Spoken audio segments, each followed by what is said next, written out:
Assalamualaikum, Sobat Sejarah. Bayangkan dunia berubah jadi kuburan massal. Mayat berserakan di jalan, kota-kota sepi tanpa suara, dan bau kematian memenuhi udara. Tapi yang lebih mengerikan bukan cuma penyakitnya, melainkan siapa yang dituduh, dan bagaimana manusia berubah jadi lebih kejam daripada wabah itu sendiri. Apakah ini kutukan dari langit? Atau ulah manusia sendiri? Wabah ini tak hanya membunuh jutaan orang, tapi juga menghancurkan kepercayaan, peradaban, bahkan harapan. Tonton sampai akhir karena cerita ini lebih dari sekadar sejarah kelam. Ini adalah peringatan nyata tentang rapuhnya dunia yang kita bangun hari ini. Di sebuah desa kecil di pinggiran Asia Tengah, angin berhembus kencang membawa debu dan aroma tanah yang basah oleh hujan singkat semalam. Tidak ada yang menyadari bahwa sesuatu yang tak kasat mata sedang ikut menumpang dalam hembusan itu. Sebuah bahaya, kecil seperti titik hitam di tubuh tikus liar yang menyelinap ke dalam rumah-rumah petani, akan segera mengguncang dunia. Para pedagang yang baru saja kembali dari jalur sutra tampak ceria. Mereka membawa kain sutra berkilau, rempah-rempah harum, dan perhiasan-perhiasan kecil yang berkilauan di bawah cahaya lentera. Tapi di balik semua kemewahan itu, ikut terbawa satu hal yang tidak diinginkan, kutu-kutu kecil yang menggigit tanpa ampun. Wabah pertama kali muncul di pasar kota kecil dekat Danau Iskul. Seorang pria jatuh pingsan mendadak. Tubuhnya panas dan dipenuhi benjolan hitam. Orang-orang mengira itu racun atau kutukan. Tapi dalam waktu 2 hari, lebih dari 10 orang mengalami gejala yang sama. Tubuh mereka membusuk dari dalam, dan tidak ada satupun tabib yang bisa memahami penyebabnya. Kabar tentang penyakit aneh ini segera menyebar melalui karavan-karavan dagang. Pedagang terus bergerak, membawa cerita, barang, dan tanpa mereka sadari, juga membawa wabah itu melintasi benua.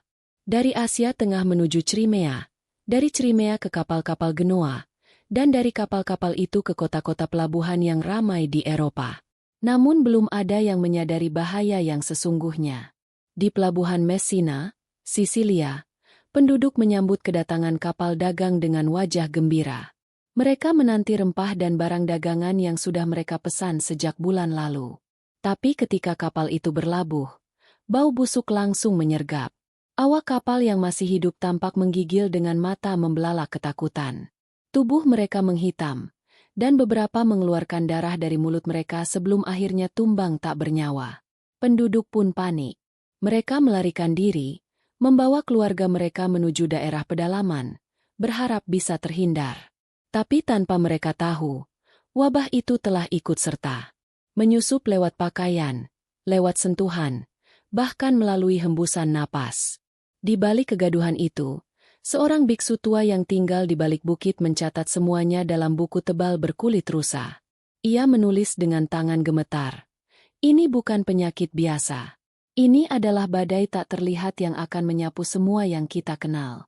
Dan ini baru permulaan. Dari pelabuhan Messina, kapal-kapal yang telah terkontaminasi segera berlayar ke berbagai arah. Tak ada pelabuhan yang menolak mereka.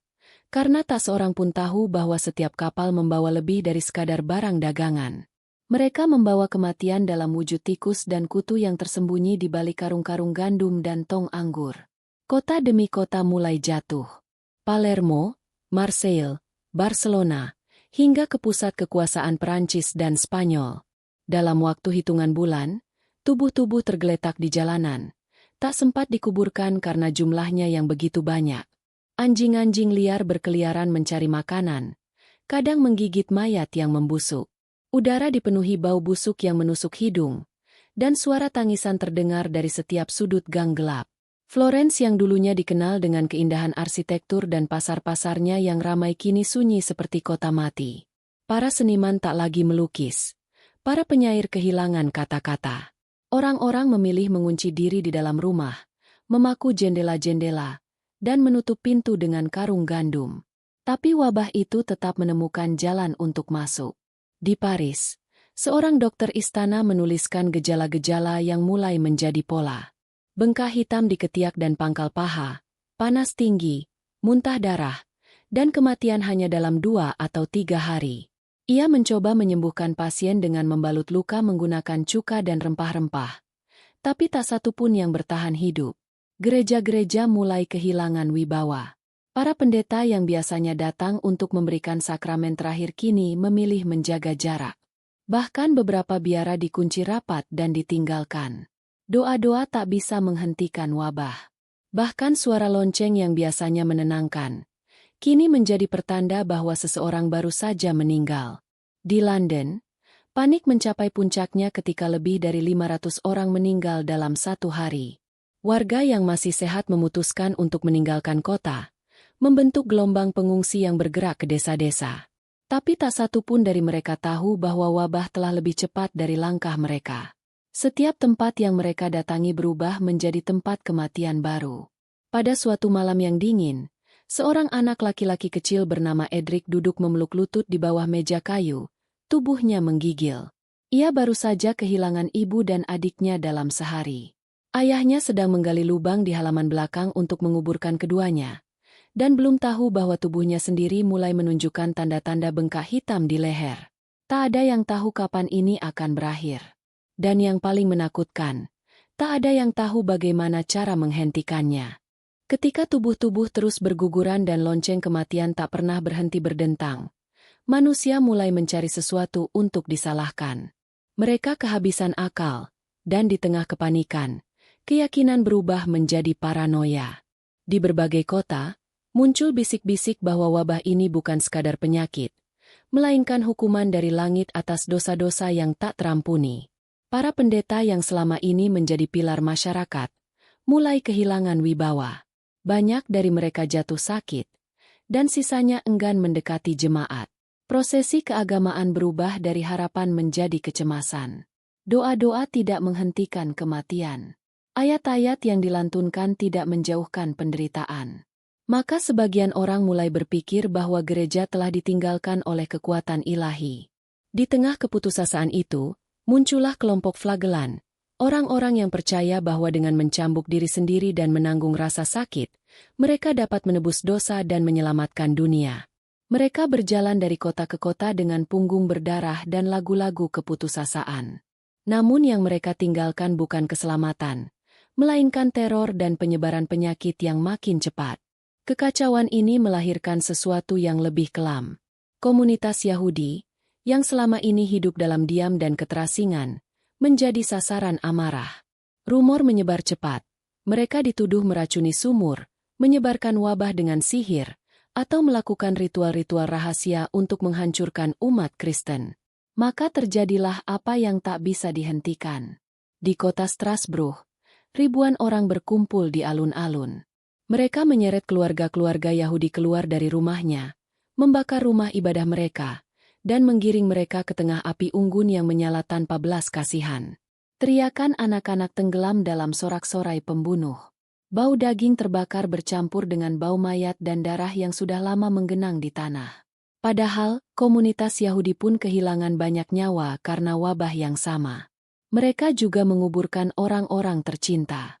Tapi ketakutan telah membutakan akal sehat. Dan manusia dalam panik kadang lebih buas daripada penyakit itu sendiri. Sementara itu, di sebuah kota kecil yang belum tersentuh, seorang perempuan tua bernama Elira memandangi langit malam yang gelap. Ia memegang secarik surat dari adiknya yang tinggal di Mainz, berisi satu kalimat terakhir yang membuat tubuhnya bergetar. Aku tidak takut mati, tapi aku takut dibakar hidup-hidup karena sesuatu yang tidak pernah kulakukan. Elira tak tahu bahwa keesokan paginya, pelabuhan kotanya akan kedatangan kapal dari selatan. Kapal yang tampaknya kosong, tapi menyimpan kematian dalam setiap tali tambatnya. Ketika wabah terus menyebar, manusia mulai mencari cara untuk bertahan. Tapi tanpa pengetahuan yang cukup tentang apa yang sedang mereka hadapi, semua usaha berubah jadi perjudian antara harapan dan kesia-siaan. Kota-kota yang dulunya penuh dengan tawa, kini dipenuhi oleh suara batuk, jeritan, dan ratapan kematian.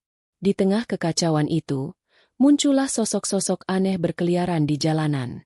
Mereka mengenakan jubah panjang berwarna gelap, sarung tangan kulit, dan topeng berbentuk paruh burung.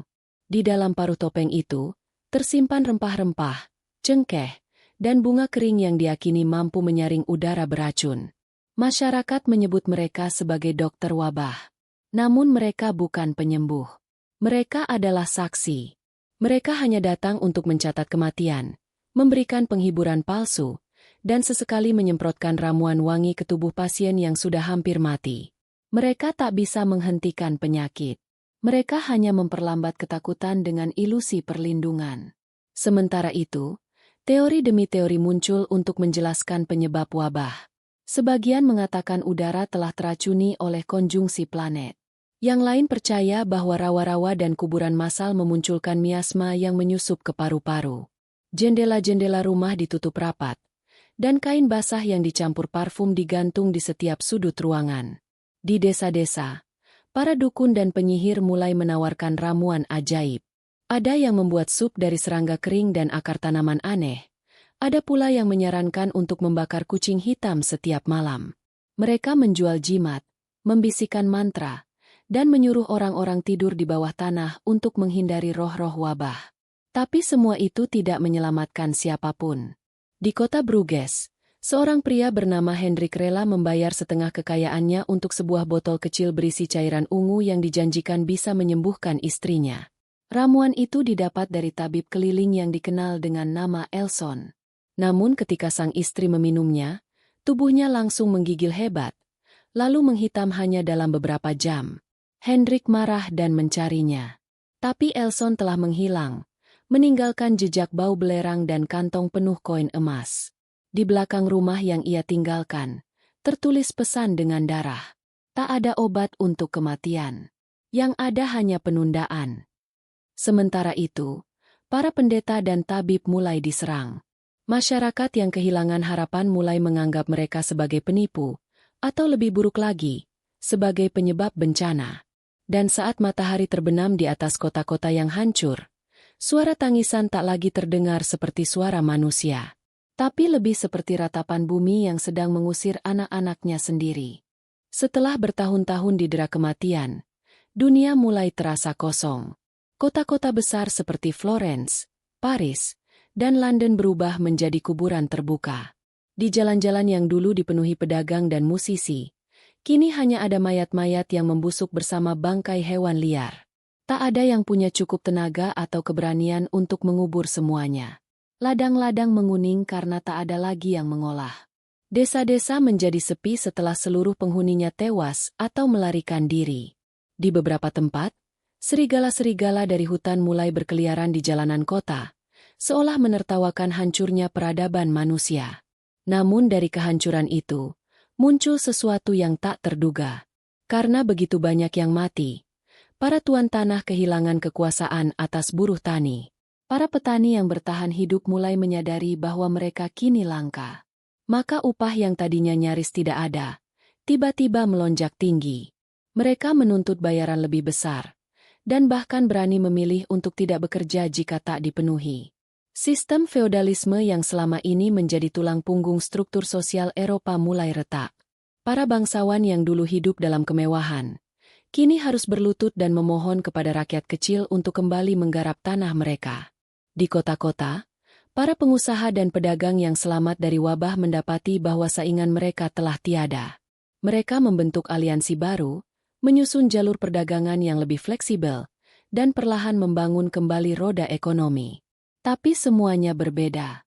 Semangat yang dulu membara, kini digantikan oleh kehati-hatian dan kecemasan yang tak kunjung hilang. Sementara itu, banyak orang yang memilih meninggalkan desa mereka dan berpindah ke kota demi mencari kehidupan baru. Arus migrasi ini mendorong pertumbuhan urbanisasi yang belum pernah terjadi sebelumnya. Bangunan baru bermunculan, jalur perdagangan dihidupkan ulang, dan kota-kota besar mulai menggeliat dari tidur panjang mereka. Namun di balik kebangkitan itu, bayang-bayang Black Death masih bergelayut. Orang-orang masih menatap sekeliling dengan waspada, mencium udara dengan curiga, dan batu kecil saja bisa membuat kerumunan bubar dalam sekejap.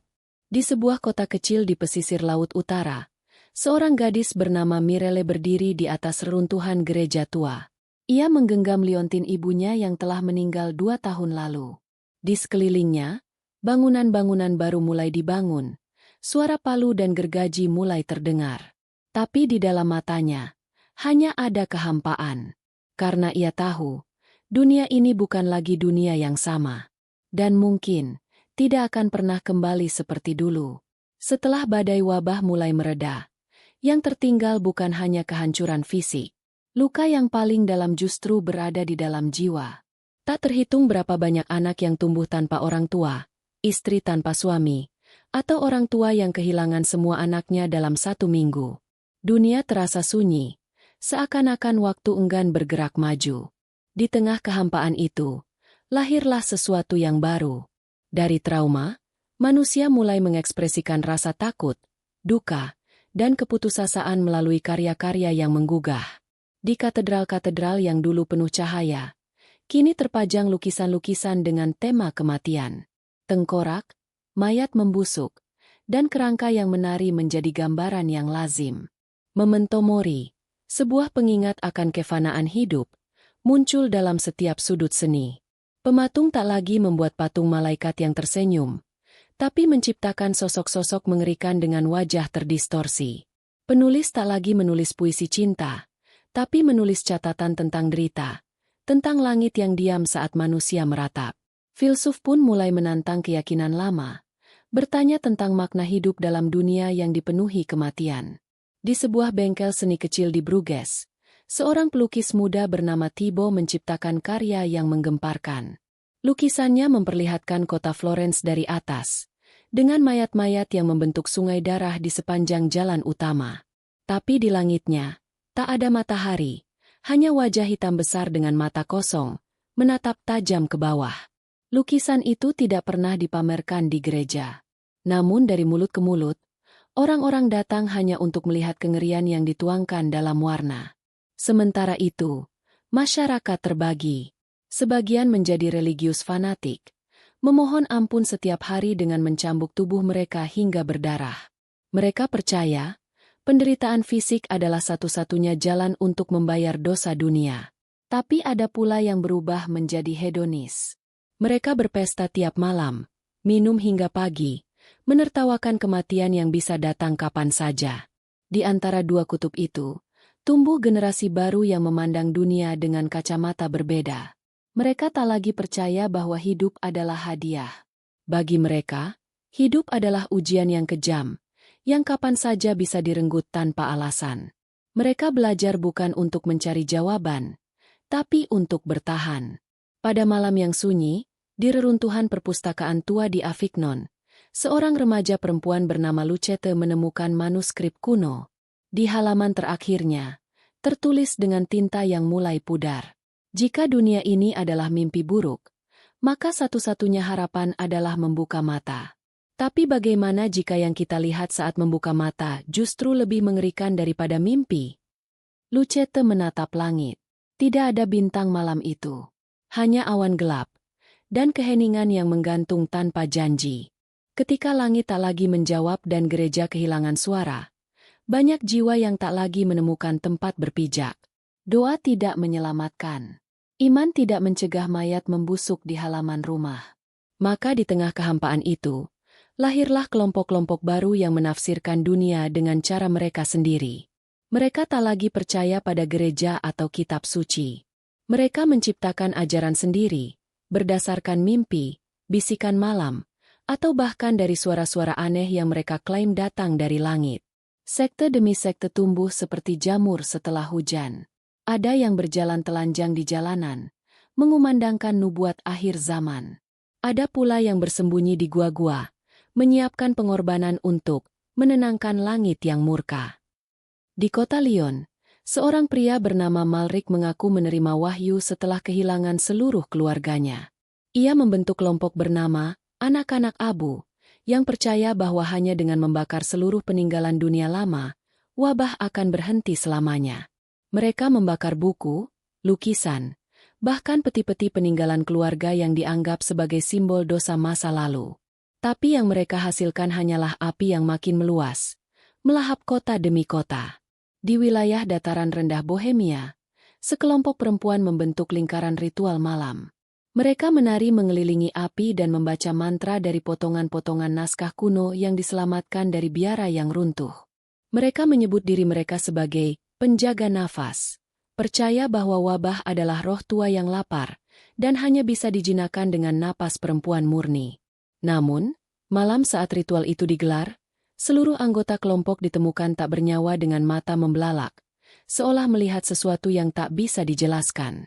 Di tempat lain, muncul sosok bernama Sorvelin, pria berjubah putih yang muncul di berbagai kota, selalu setelah wabah memuncak. Ia tak berbicara, hanya berjalan pelan dengan lonceng kecil tergantung di pinggangnya. Orang-orang mengikutinya, mengira ia adalah utusan langit. Tapi setiap kota yang menerima kehadirannya, keesokan harinya justru mengalami gelombang kematian yang lebih besar. Tak seorang pun tahu dari mana ia datang, atau kemana ia pergi. Sementara itu, di dalam rumah-rumah, ketakutan berkembang menjadi kecurigaan. Anak mencurigai ayah, istri mencurigai suami. Beberapa orang percaya bahwa keluarga mereka dirasuki oleh roh wabah, dan mereka pun mengikat orang terdekatnya di tiang, menyiram mereka dengan air asin dan membacakan doa keras setiap malam. Tapi tak satu pun dari mereka sembuh. Dunia menjadi panggung besar bagi keputusasaan.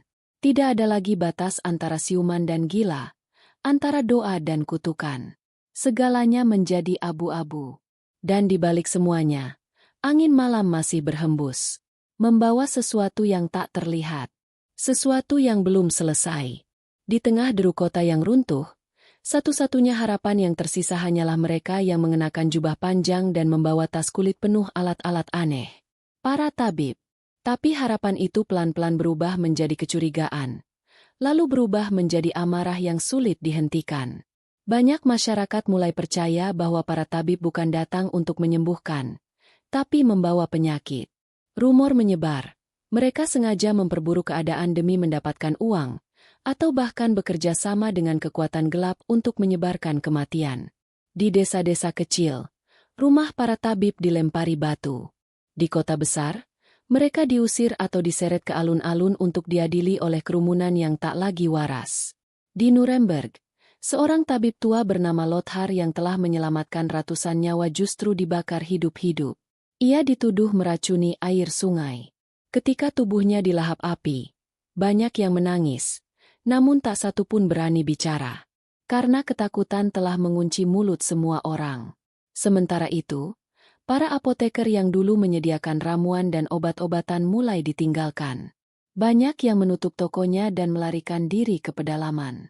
Obat-obatan yang sebelumnya dicari, kini dianggap sebagai racun. Bahkan rempah-rempah dari timur pun dianggap sebagai benda terkutuk yang membawa wabah dari jauh. Di antara kekacauan itu, muncul sosok-sosok baru. Mereka bukan tabib, bukan pendeta, tapi pembawa solusi dengan wajah ramah dan suara meyakinkan.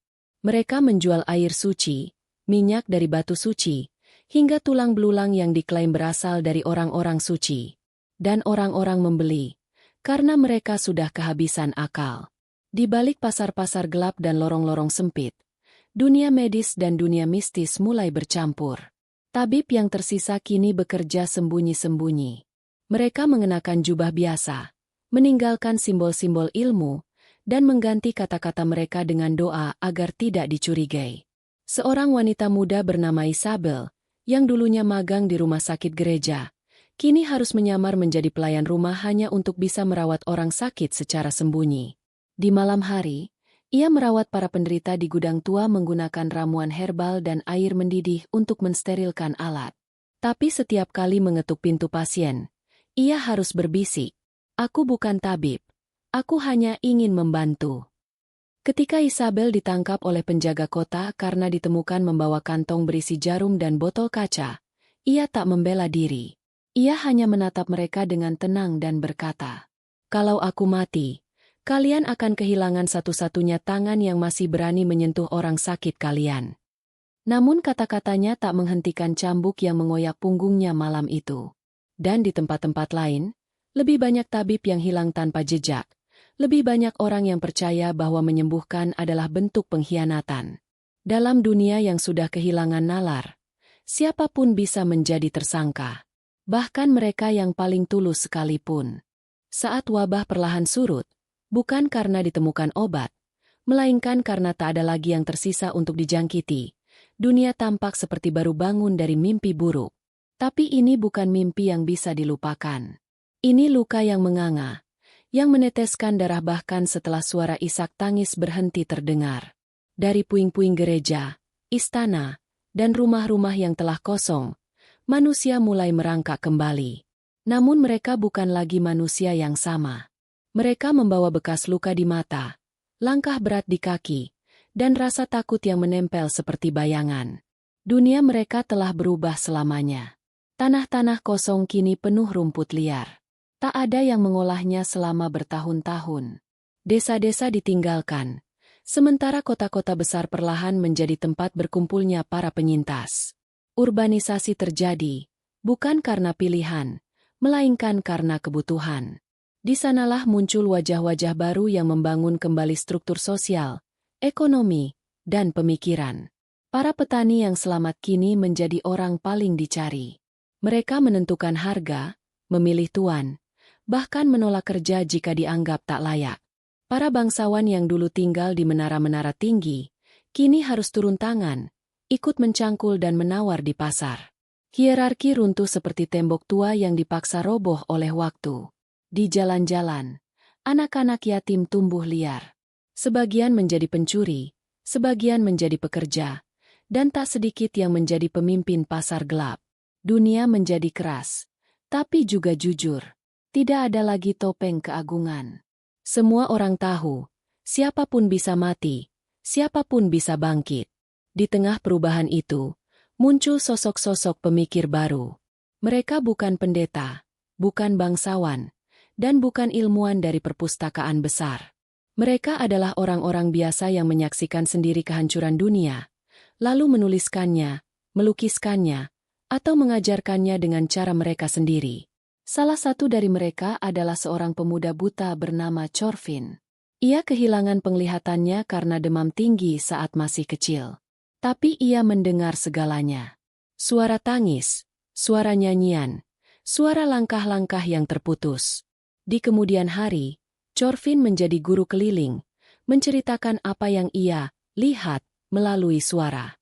Anak-anak berkumpul di sekelilingnya di alun-alun, mendengarkan kisah-kisah tentang dunia yang hampir punah. Dunia ini, katanya suatu hari, bukan milik mereka yang kuat, tapi milik mereka yang bertahan. Dan kata-kata itu menyebar, menjadi semboyan generasi baru. Generasi yang tidak lagi memandang masa lalu sebagai kemuliaan, tapi sebagai peringatan. Namun jauh di luar kota, di antara reruntuhan biara tua yang tertutup kabut, sebuah lonceng kuno berdentang satu kali. Tak ada manusia di sekitarnya. Tak ada hewan, tak ada suara. Tapi dentang itu nyata. Seolah mengingatkan bahwa yang telah pergi bisa saja kembali. Tahun-tahun berlalu sejak dentang terakhir lonceng kematian bergema. Tapi jejaknya tidak pernah benar-benar hilang. Di setiap sudut kota, ada nama jalan yang diambil dari nama korban. Di tiap desa, ada pohon tua yang ditanam di atas kuburan massal. Dan di tiap keluarga, tersimpan cerita tentang mereka yang hilang dalam diam. Namun dari reruntuhan dan kenangan itu, dunia perlahan tumbuh kembali. Tidak seperti sebelumnya, tapi dengan bentuk yang baru. Arsitektur berubah. Rumah-rumah tak lagi dibangun rapat, melainkan diberi jarak, memberi ruang untuk cahaya dan udara. Kota-kota disusun ulang. Pasar memiliki jalur yang luas, rumah sakit dibuat dengan lebih banyak jendela, dan tempat ibadah tak lagi megah, melainkan sederhana dan terbuka. Ilmu pengetahuan mulai dipandang dengan mata baru. Tak lagi dianggap berseberangan dengan keyakinan, tapi sebagai pelita di tengah ketidakpastian. Muncul sekolah-sekolah kecil di bawah pohon dan di ruang belakang toko roti. Anak-anak diajarkan cara mengenali penyakit, cara mencuci tangan, dan bagaimana menjaga kebersihan. Apa yang dulu dianggap sepele, kini menjadi pelajaran hidup. Para seniman, penulis, dan pemikir mulai merangkai ulang makna dunia. Dari kota-kota yang pernah mati, muncul karya-karya agung yang mengubah arah seni dan filsafat. Mereka menulis bukan untuk menghibur, tapi untuk mengingatkan bahwa kehidupan, seindah apapun, selalu berdampingan dengan kehancuran. Di satu lembah yang dulu menjadi tempat pembantaian, kini tumbuh kebun bunga liar. Di tengahnya, berdiri sebuah batu besar dengan ukiran sederhana. Yang hidup telah mengubur yang mati. Kini yang hidup harus menjaga agar tak mengubur dunia lagi. Seorang gadis kecil bernama Eleonora sering bermain di sana. Ia belum pernah melihat wabah, hanya mendengar kisahnya dari neneknya. Tapi setiap kali ia duduk di atas batu besar itu, ia menatap langit dengan serius, seolah mengerti sesuatu yang belum pernah diajarkan. Kenapa tidak ada burung di sini? Ia pernah bertanya. Dan neneknya menjawab pelan. Karena burung tahu tempat ini pernah terlalu sepi. Eleonora pun menanam sebatang pohon kecil di sisi batu itu. Setiap minggu ia sirami. Setiap hari ia ajak bicara. Hingga suatu pagi, seekor burung kecil hinggap di dahannya. Ia tertawa dan berkata, "Lihat, mereka mulai kembali." Dan memang, perlahan tapi pasti, kehidupan memang mulai kembali. Bukan sebagai pengulangan dari masa lalu, tapi sebagai perjalanan baru. Dunia yang muncul setelah Black Death bukan dunia yang lebih indah, tapi dunia yang lebih sadar. Sadar bahwa di balik setiap napas, ada keajaiban. Dan di balik setiap hidup, ada kisah yang tak boleh dilupakan.